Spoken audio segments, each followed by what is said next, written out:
Lines of latitude are circles drawn parallel to the equator. Lines of longitude, or meridians, are any line connecting the North and South poles. The prime meridian goes through Greenwich, England. GPS uses triangulation techniques to determine latitude, longitude, and altitude. A solar day is the time it takes for a meridian to see successive crossings of the sun. A sidereal day is the time it takes for a meridian to see successive crossings of a distant star. A solar day is about 4 minutes longer than a sidereal day. When the sun is on an observer's meridian, it is noon local solar time, antemeridium or post-meridium, or as we know it as AM/PM.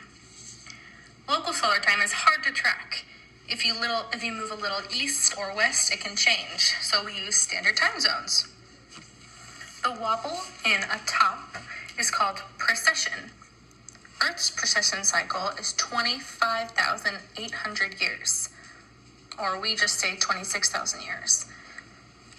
To find the latitude, we have to find the altitude, which is the angle between the horizon and a celestial object, and we measure this with sextant. The zenith angle is the angle between the altitude and directly overhead. The zenith angle is 90 degrees minus the altitude. Therefore, latitude is the zenith angle plus the sun angle. The sun angles during the year include the vernal equinox around March 21st, and it's 0 degrees. The autumnal equinox, which is around September 21st, and it's also 0 degrees. The summer solstice is around June 21st, and it's 23.5 degrees. And the winter solstice, which is around December 21st, is around negative 23.5 degrees. And fun fact, if you'd notice, these are very, very close to the days that we say start each season. A tropical year is the time interval between vernal equinoxes. The sidereal year is the time interval it takes for Earth to travel around the sun compared to stars a long distance away. A sidereal year is about 20 minutes longer than a tropical year due to precession every 26,000 years. The Earth turns once in a precession, which is about 20 minutes a year. Earth's orbit is elliptical. An aphelion is when the Earth is farthest and is slowest, and the perihelion is when Earth is closest and fastest. This is not the cause of the seasons. Currently, Earth's winter is at a perihelion, and winter is shorter than summer. Winter is shorter now and faster due to moving faster at perihelion, and winter tilt is currently at a perihelion. The summer will be shorter in about 10,000 years. Why? Because the precision tilt. What does cause seasons is the tilt of Earth's axis. The sun lights only one half of the Earth. The lighted portion is called the circle of illumination, and the boundary between the light and dark is called the terminator. Astronomy is the study of the universe, the totality of all matter, energy, and space. Less than 200 years ago, people generally thought the universe consisted of only our galaxy, the Milky Way. Hubble discovered otherwise with his telescope. There are only 9 outside galaxies visible to the naked eye. The Hubble Space Telescope was put into orbit to take clean data. The redefinition of a planet demoted Pluto to the status of a dwarf planet. A solar system is a system of moving masses held together by gravitational forces. Our solar system consists of the sun, our 8 major planets, including more than 180 moons, dwarf planets, and other masses like asteroids, comets, meteoroids, dust particles, gases, and solar winds of charged particles. A near-Earth object, or NEO, or NEO, are asteroids or comets that have orbits around the sun that bring them closer to the Earth. The actual definition of a NEO is a comet or asteroid whose orbit brings it close to Earth's orbit. An asteroid is a rock or inactive body composed of rock, carbon, or metal, which is orbiting the sun. A comet, a sometimes very active object, is composed of dirt and ices. Comets are characterized by dust and gas tails when in proximity to the sun. Far from the sun, it is difficult to distinguish an asteroid from a comet. A meteoroid is a small rock orbiting the sun and often a broken piece of an asteroid. A meteor is a meteoroid that burns up in the Earth's atmosphere, which we think of as a shooting star. A meteorite is bigger. It's a meteoroid that survives atmosphere and impacts Earth's surface. The solar wind is charged particles, protons and electrons, that are discharged from the sun at over 1 million kilometers per hour. Now for some history. We used to think and believe in the geocentric model, where Earth was the center of the universe. Now we know it as a heliocentric model, that the sun is in the center. Copernicus never actually proved the Earth revolves around the sun, but Galileo Galilei proved the heliocentric model for himself. Now we know that every point is the center of the universe. The shape of solar orbits was taught to us by Tycho Brahe, and he spent his life observing and measuring the stars and planets without a telescope. Kepler, a mathematician and Tycho Brahe's assistant, late in life, took Tycho Brahe's data to come up with Kepler's laws. 1, the law of elliptical orbits. 2, the law of equal areas. And 3, harmonic law. The law of elliptical orbits explains that all planets move in elliptical orbits around the sun with the sun at one focus. The law of equal areas explains that an imaginary line connecting a planet and the sun sweeps out equal areas in equal periods of time. The harmonic law explains that the square of the sidereal period is proportional to the cube of a semi-major axis. Proof that Earth is in rotation about its axis, with like a straight line between north and south poles, comes from Jean Foucault. This was come up with during an experiment to prove this in 1851. The proof that Earth is in revolution around the sun was from Friedrich Bessel, and he observed this. He observed the parallax in 1838, proving that Earth revolves around the sun. This motion is counterclockwise as viewed above the North Pole. The aberration of starlight is another proof used for revolution. The raindrop analogy means that moving in your car, vertical rain appears to come at you from an angle. That's kind of an example. Now, planets rotate on their axis, which means it's about 24 hours or a day. A prograde rotation means counterclockwise, and a retrograde rotation means clockwise. All the planets, except for Venus and Uranus, have prograde rotation. Planets revolving mean like about a year, 365 days, around the sun. This motion is prograde or counterclockwise for all the planets when viewed above Earth's North Pole. A solar nebula is a cloud of dust and gas. The condensation theory is when a nebula contracts and rotates under its own gravity. An inferior orbit is a smaller orbit than Earth's, and a superior orbit is bigger than Earth's orbit. Now about the 8 major planets. The terrestrial planets, or the ones that are more inner than Earth to the sun, have a solid surface. These include Mercury, Venus, Earth, and Mars. Jovian, or outer, more further away from the sun than the Earth, are gas giants. This includes Jupiter, Saturn, Uranus, and Neptune.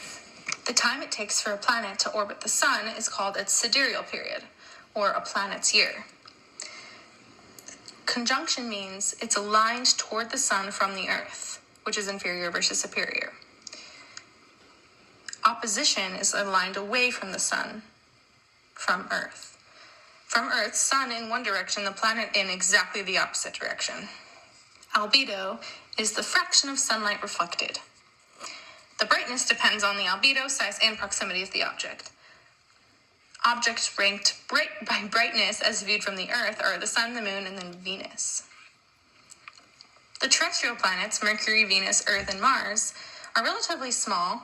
They're rocky and metallic with cores of iron and nickel, and they're relatively dense. They have solid surfaces and weak magnetic fields.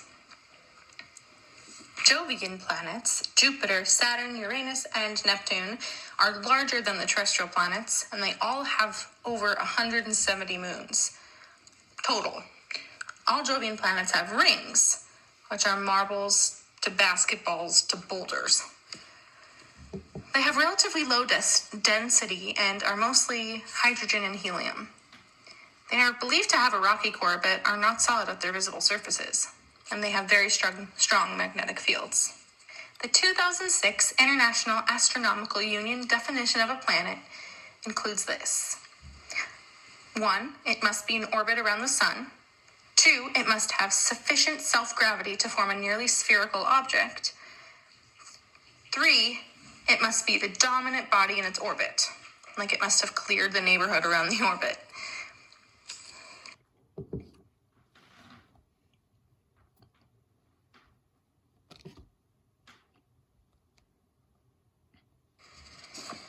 We love the moon.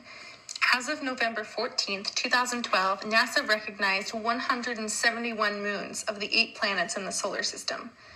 25 of these were still pending an, quote, official confirmation. A moon is defined as a natural satellite in orbit around a planet. There are also moons of the dwarf planets. Earth's moon is the 5th largest in the solar system and larger than Pluto. Earth's moon is the 2nd brightest object in the sky. It has an average orbital distance of 380,000 kilometers, about 30 Earth diameters, and it's increasing. It likely has a solid iron-rich core with a solid mantle and rocky crust of variable thickness. Some of the moon's features include these. Craters are bowl-like depressions. The floors of larger craters are generally flattened into basins. Large, flat, dark areas used to be called maria, or seas, but are now referred to as plains. These plains are thought to be craters that are filled with lava. Rays are streaks that extend radially from craters. They are thought to have formed from pulverized rock that was thrown from the impact. Rills are long, narrow trenches almost 1 kilometer deep. These are thought to be due to moonquakes. Many faults can also be observed. There are mountain ranges arranged in circular patterns bordering the Great Plains. This suggests a different building mechanism than observed on Earth. A synodic month is the time it takes to see a moon go through one complete revolution from Earth's perspective, from a new moon to another new moon. This is about 29 and a half days in our experience. A sidereal month is the time to complete revolution with respect to an observer outside our solar system, which is about 27.3 days. Fun fact, the same side of the moon is always facing us. The moon makes one rotation per revolution, making it a synchronous orbit. We've all heard of a lunar eclipse. It's when an Earth blocks light from the sun to the moon.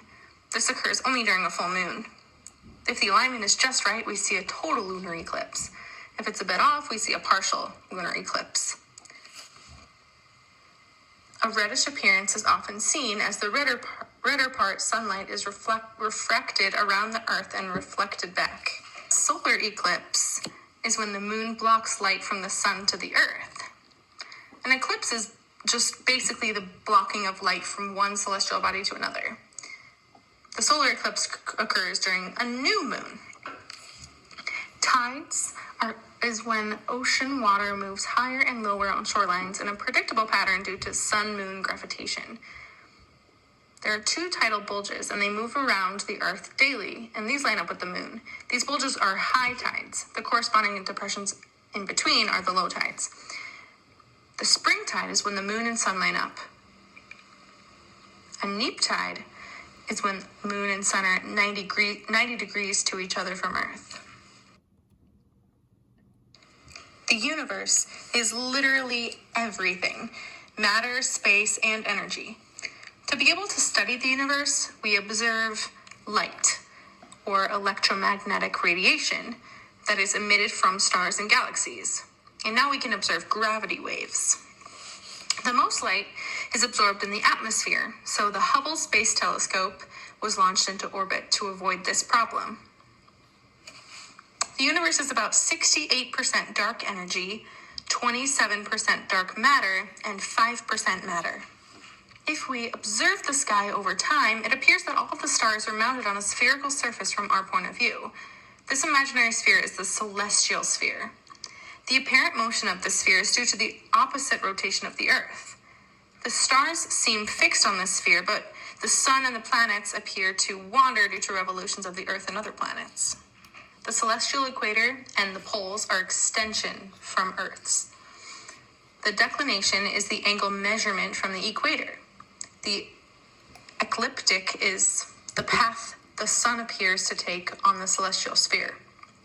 The celestial equator and the ecliptic intersect at 2 points every year.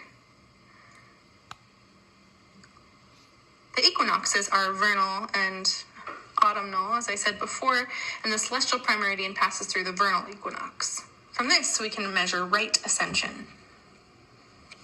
The last coordinate we need to define a star's position completely is how far away it actually is, or its distance.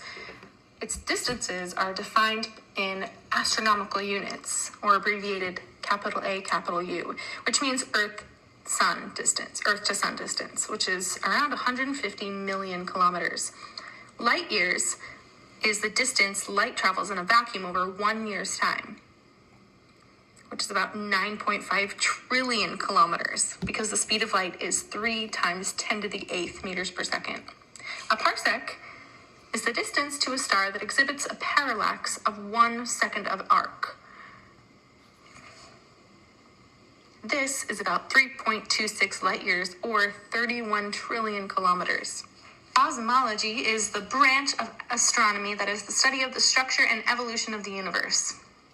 Universe is all space, matter, and energy, so most astronomers believe in the into the Big Bang Theory, the inflationary model of the Big Bang Theory. The universe is 13.8 billion years old. Hubble's law tells us the universe is actually expanding. The age of the universe is given by the slope of Hubble diagram.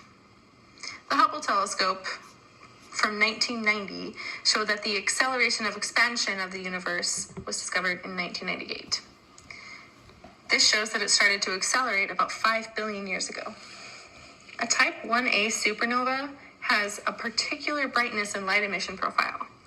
A star sucking material from another star until the proper mass creates a supernova explosion, which means the redshift and the brightness combined create the speed and distance. Microwave background radiation, or MBR, is strong evidence for the early expansion of the universe. The sun is our closest star. The sun's diameter is about 100 times Earth's diameter. It's about 1.4 billion kilometers. A photosphere is the visible surface. It's about 75% hydrogen and 25% helium. The chromosphere is above the photosphere in a layer of hot gas called the corona. The outer solar atmosphere, which is the outer solar atmosphere, and it can be seen during a solar eclipse. This is hotter and much less dense than the photosphere, but no one knows why. The sun radiates energy because of nuclear fission of hydrogen into helium in its core. This is a proton-proton chain, which I'll explain further in detail later in the chemistry part. But basically, 2 protons may fuse to make a deuteron, a positron, and a neutrino. These then fuse to make a helium-3 nucleus and a gamma ray. 2 helium-3 atoms then fuse to make more common helium-4 and 2 protons. Basically, this is gamma ray energy, which is defined by E equals mc squared, as we've all been taught. Science is an organized body of knowledge about the universe. A law is a description of an observed phenomena. A hypothesis is a possible explanation or a potential theory. A theory is a well-tested explanation or model, or a well-tested hypothesis. A theory cannot become a law. Length is a measurement of space in any direction, and this is measured in meters. Mass is the amount of matter that an object contains, and it's different from weight. It's measured in kilograms. Time is the continuous forward flowing of events, measured in seconds. These are the only three quantities needed for mechanics of physics. Other fundamental qualities are electric current, temperature, chemical amount of substance, and luminous intensity. Physics is concerned with the basic principles and concepts that describe the workings of the universe. Physics deals with matter, motion, force, and energy. It is the most fundamental science. It includes classical mechanics, mechanical waves and sound, thermodynamics, electromagnetism, optics, quantum mechanics, atomic and nuclear physics, and relativity. Scalars have information only about the magnitude or size of a measurement. For example, mass, speed, or temperature. Vectors have information about magnitude and direction. For example, velocity, acceleration, force, things like that. Distance is the actual length of the path that is traveled by an object. Distance is scalar. Displacement is the straight line distance between the initial and final position, which includes direction, so displacement is a vector. The average speed is the total distance divided by travel time. Instantaneous speed of an object is its speed at a particular instant in time. Velocity is a vector, which is speed and direction. Average velocity is the displacement divided by the total travel time. Instantaneous velocity is the velocity at any instant time. Acceleration is the time rate of change of velocity, so it is a vector. An acceleration, or a change in velocity, can involve a change in speed only, a change in direction only, a change in both speed and direction. If acceleration is in the same direction as velocity, the object is going to be speeding up.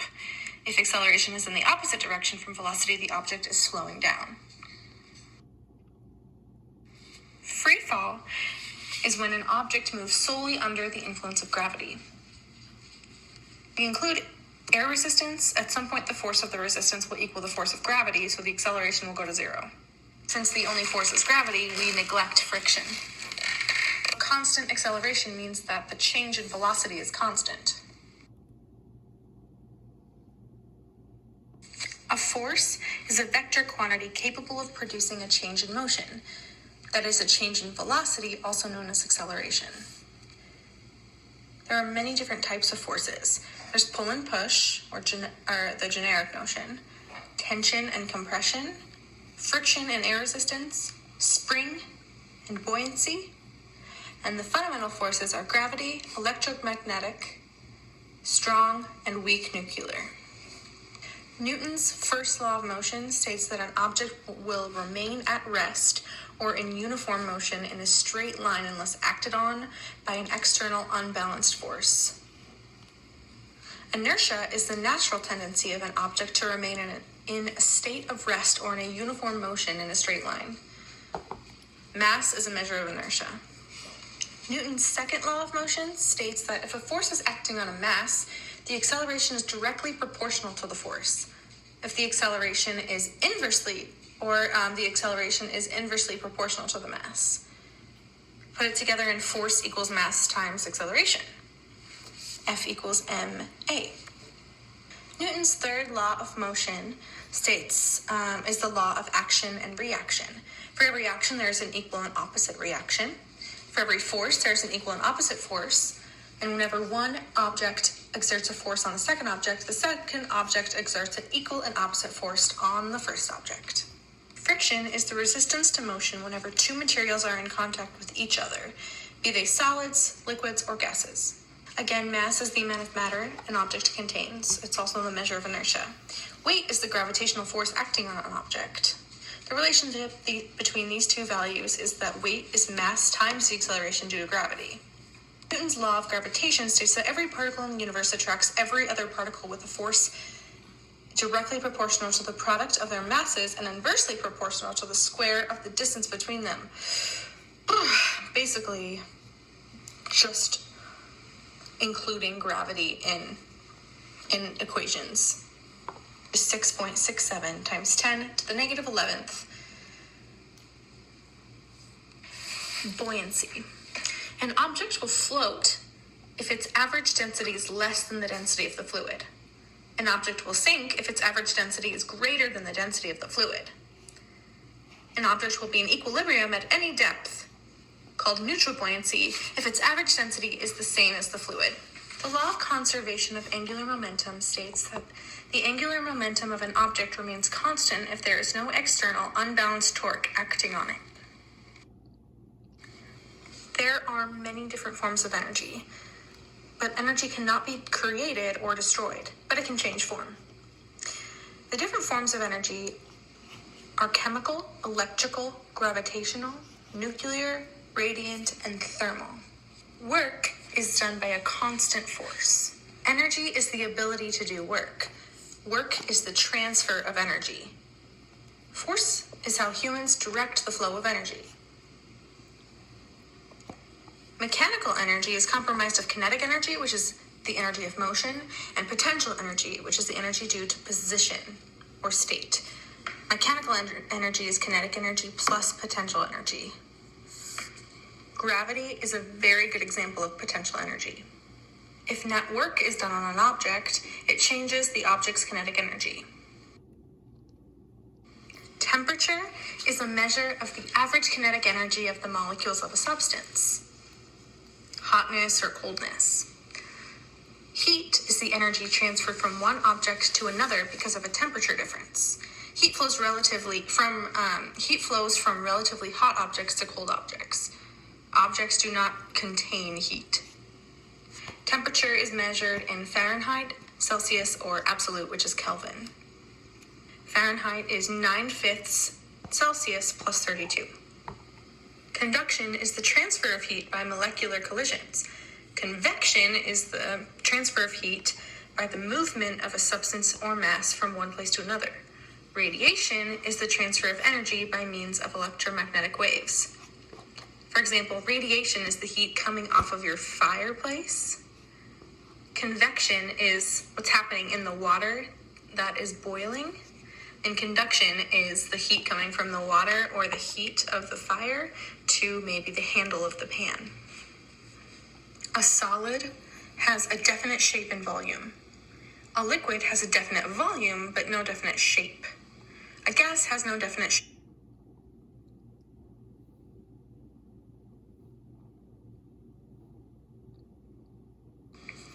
Waves transfer energy.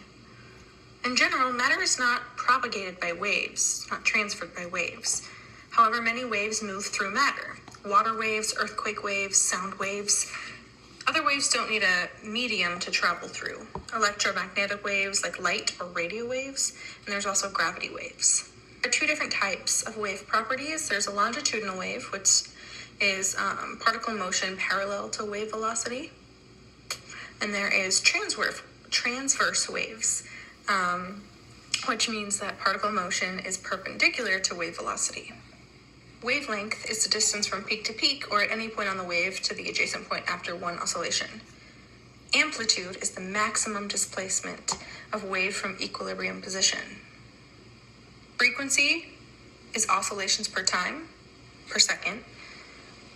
Period is the time it takes for the wave to travel a distance of one wavelength, and wave speed is the distance per time traveled by a wave peak. Electromagnetic waves are transverse waves with oscillating electric and magnetic fields perpendicular to each other. Sound is the propagation of longitudinal waves through matter.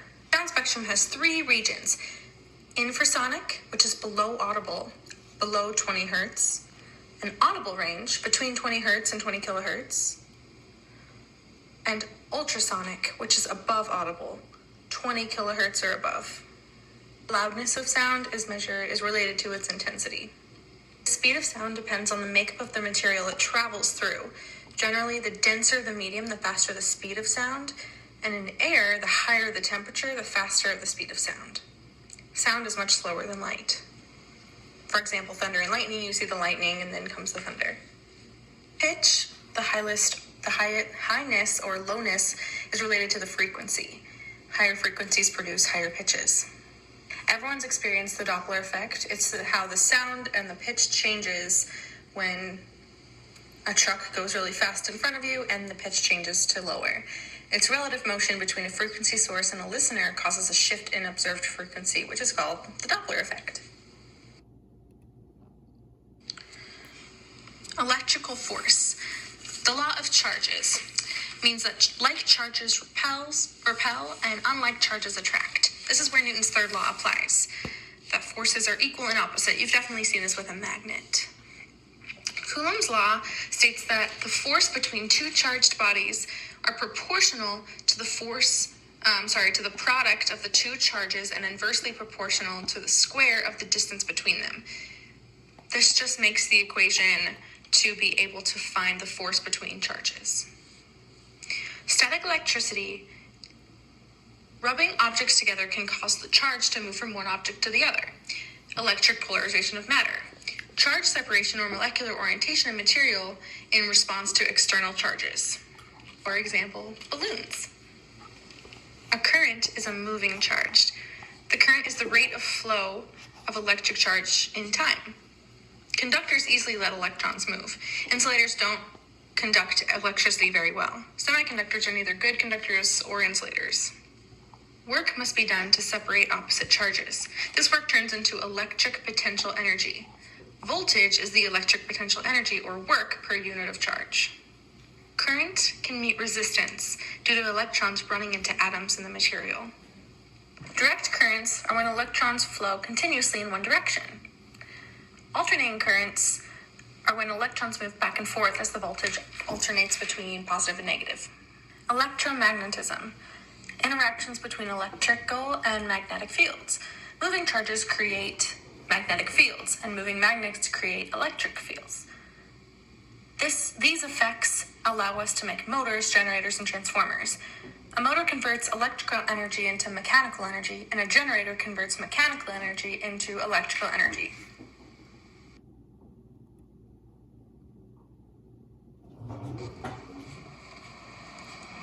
In 1897, J.J. Thomson discovered the electron with a cathode ray tube. He found that negatively charged particles come out of every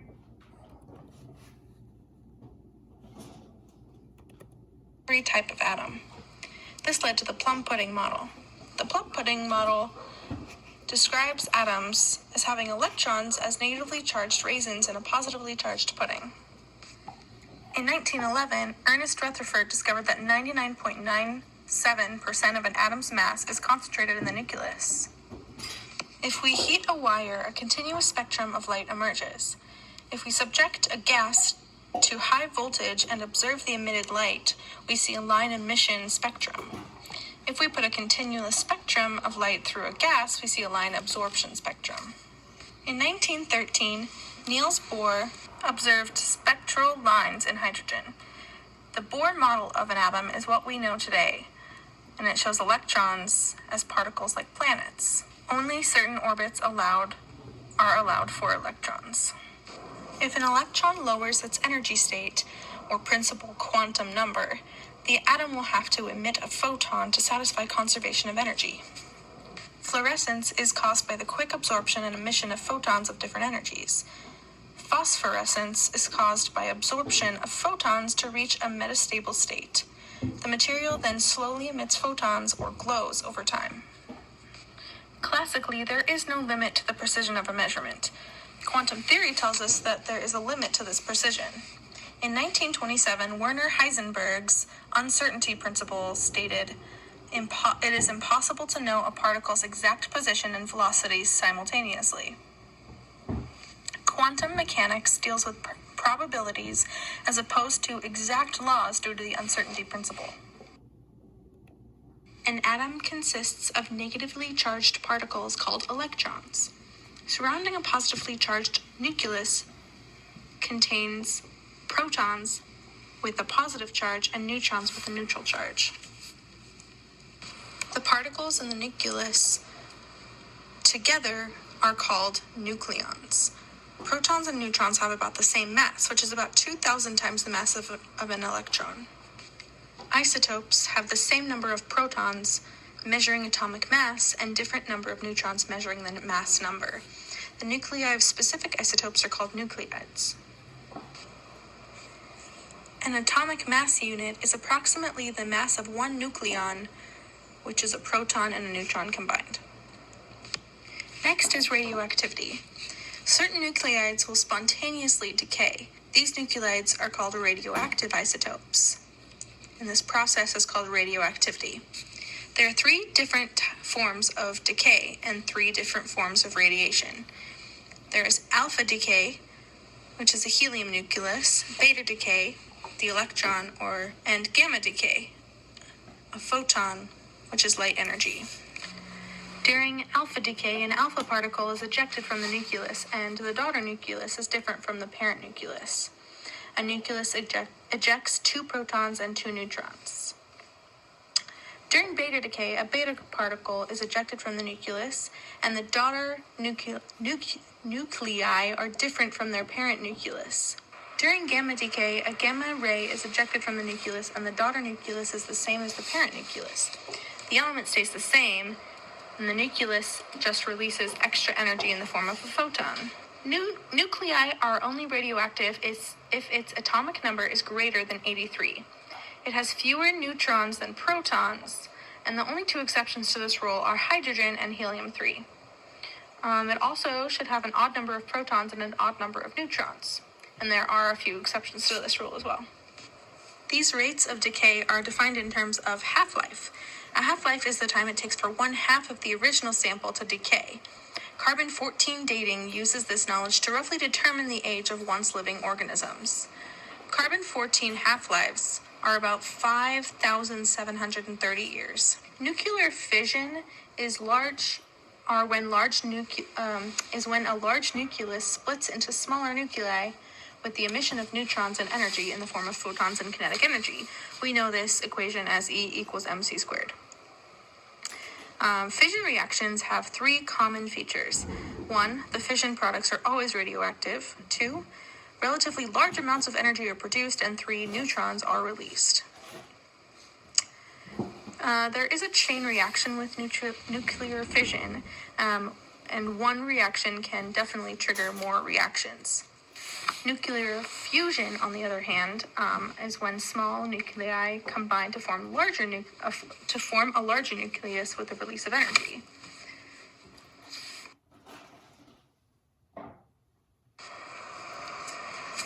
This next chapter is the overall view of chemistry. Chemistry is the study of the composition and structure of matter and the chemical reactions by which substances are changed into other substances.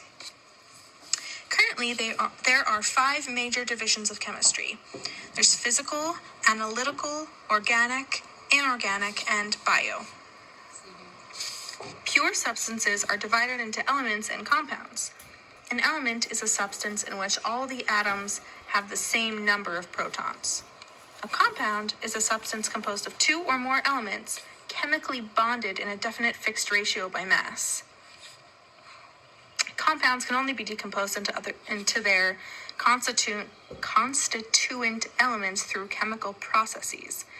Compound formation is also a chemical process itself. A mixture is matter composed of varying proportions of 2 or more substances that are just physically mixed, not chemically bonded. A heterogeneous mixture is one in which individual components can be observed, something like pizza. A homogeneous mixture is a uniform mixture where it all looks like one substance, something like Kool-Aid. A solution is always a homogeneous mixture. Examples are like gas, Kool-Aid, as I said before, brass, which is a mixture of zinc and copper, things like that. If 2 substances, we can differentiate between them as one is the solvent, and the solvent is the substance with the greater amount, like the water in Kool-Aid, and the solute is the substance with the lesser amount, the Kool-Aid powder. The Earth is composed of mostly oxygen and silicon. In the universe, hydrogen is about 75% of all the mass in the universe. Helium comes in second place, makes up about 24%. Now, the very most basic unit of an element is the atom. A molecule is an electrically neutral particle composed of two or more atoms chemically bonded.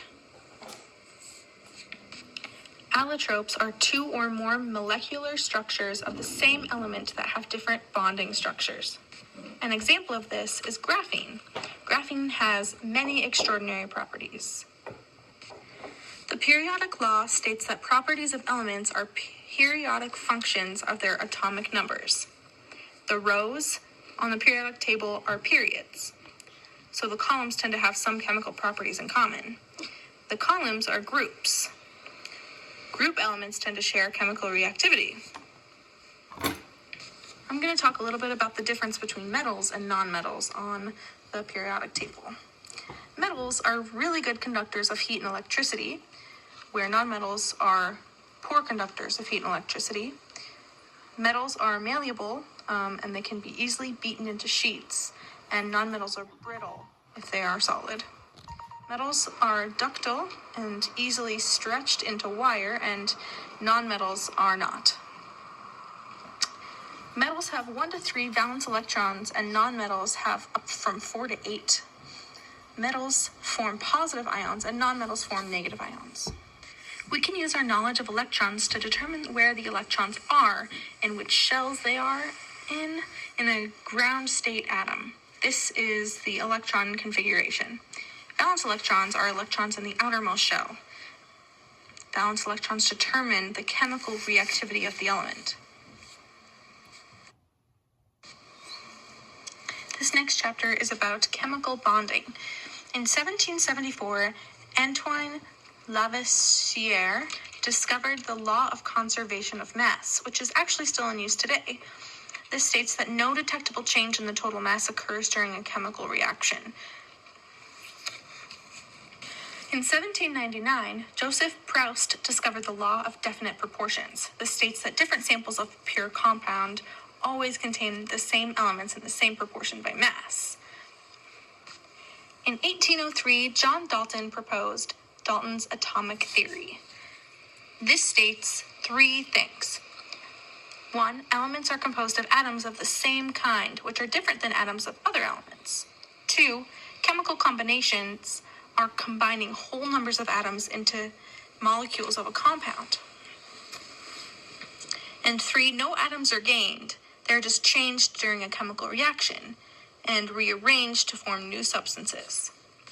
The octet rule is when atoms tend to gain, lose, or share valence electrons to achieve electron configurations of the noble gases.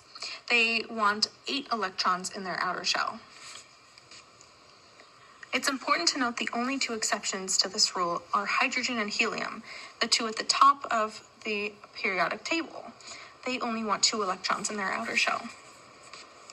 Atoms can achieve an octet in 2 ways: by transferring electrons through ionic bonding or sharing of electrons through covalent bonding.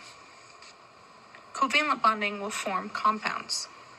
Polar covalent molecules have a dipole. A dipole is a net separation of charge. This means that like dissolves like. For example, oil and water don't mix. Polar molecules only dissolve polar molecules. Non-polar molecules only dissolve non-polar molecules. And mixtures don't mix, like the oil and water example. Hydrogen bonds are a special type of strong dipole-dipole interaction. This forms when hydrogen atoms covalently bond to small, highly electronegative atoms, for example, water. The next chapter is on chemical reactions. A chemical reaction involves changes in chemical composition of one or more substances or rearrangement of original bonds. Energy is either absorbed or released during the reaction. There are 2 main types of reactions. A combination reaction, or synthesis, has at least 2 reactants to combine to form only one product. A decomposition reaction occurs when just one reactant decomposes into 2 or more products. Oxidation reactions are when you add oxygen to create a new substance.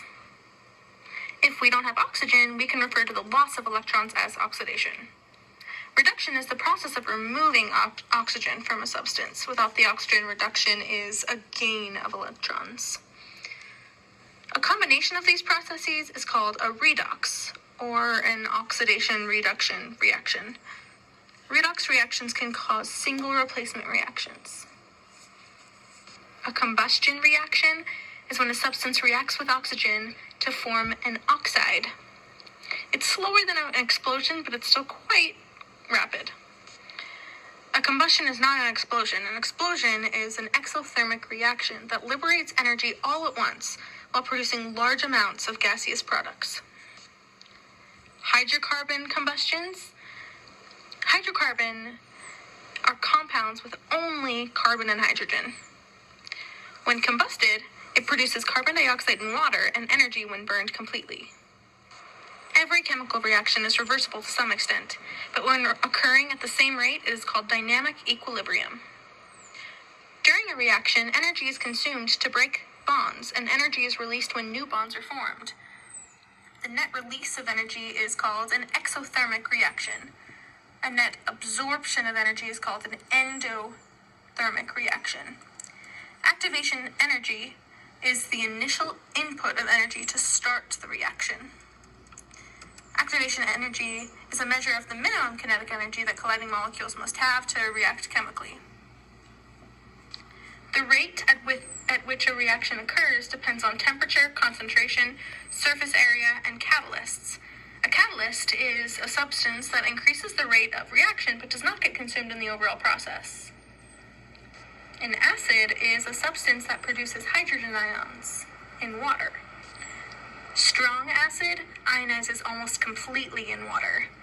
Weak acid ionizes just a little bit in water. A base is a substance that produces hydroxide ions in water. Both acids dissolved in water and bases dissolved in water conduct electricity. Acids dissolved in water changes the litmus dye from blue to red, and bases do the opposite from red to blue. Acids dissolved in water taste sour, and bases dissolved in water reacts with the acids to neutralize. And acids dissolved in water also reacts with the bases to neutralize. Acids react with active metals to liberate hydrogen gas. Bases dissolved in water react with some active metals to liberate hydrogen gas. Avogadro's number is 6.022 times 10 to the 23rd. It's hard to measure out individual molecules, so chemists use moles. A mole is Avogadro's number. When we use solutions in reactions, we need to have the method to track the number of molecules in the solution. So concentration equals the number of moles of solute per liter of solution. A pH logarithmic scale measures the concentration of hydrogen ions in the solution. A pH of 7 is a neutral solution. A pH less than 7 is an acid, and a pH greater than 7 is a base. Organic chemistry is the chemistry of carbon. The simplest organic compounds are called hydrocarbons. Hydrocarbons contain only carbon and hydrogen. Hydrocarbons that contain benzene rings are known as aromatic hydrocarbons. Hydrocarbons without benzene rings are known as aliphatic hydrocarbons, not aromatic. The following are types of aliphatic hydrocarbons. Alkanes with an A use single bonds in a chain. Alkenes with an E contain one double bond between carbons. Alkynes with a Y use only one triple bond between carbons.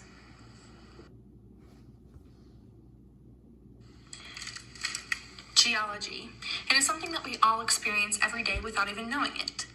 Geo means earth, while the suffix logy, L-O-G-Y, means the study of. Although geology is technically the study of Earth, it has been expanding to the surfaces of other planets and the moon. Minerals make up a vast majority of the Earth. But what makes up minerals?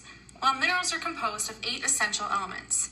They are made of 47% oxygen, 27% silicone, 8% aluminum, 5% iron, 3% calcium, 3% sodium, 3% potassium, and 2% magnesium. Each small mineral is made up of even smaller elements themselves. There were three main geological timescales throughout history. The first being Precambrian. This era saw a great extinction event followed by the proliferation period. Second was the Great Dying Era.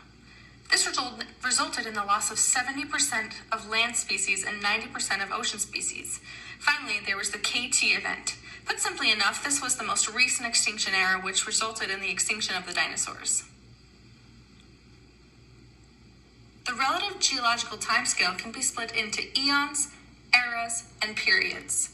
The eon is the largest of the timescales. These eons are divided into smaller portions called eras, and these are split into even smaller portions called periods. Finally, we will be talking about the weathering aspects of geology. Mechanical weathering is when rocks are broken down into smaller rocks. This can be via the rain, snow, wind, etc. Next, there is chemical weathering, where rocks are changed into different rocks. Finally, there is biological weathering. This is where materials are broken down by plant or animal life.